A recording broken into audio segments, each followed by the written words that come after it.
এই দেখেন এটা হলো চিংড়ির পিজু, পিজু বলে, পুকুর বলে। ওই যে ওই জায়গায় ক্লিন করা হচ্ছে। এই যে এই হলো ফিট,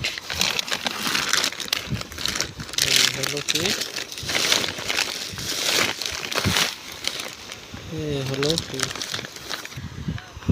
যে এখান থেকে ফিট নিয়ে এটা দিয়ে যে ওই ড্রামেতে দিয়ে আসলে মোটরের মাধ্যমে ফিট দেওয়া হয়। অটোমেটিক ফিটে ঘুরে ঘুরে পরে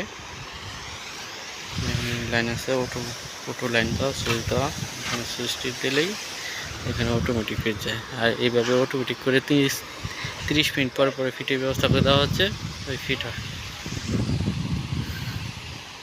এই আর কি, ওই ফিট অটোমেটিক ফিট দেওয়া হয় মেশিনের মাধ্যমে। ওই যে আরেকটা আর কি। এখন এই পর্যন্ত ভিডিও, পরবর্তী ভিডিওর জন্য ওয়েট করেন।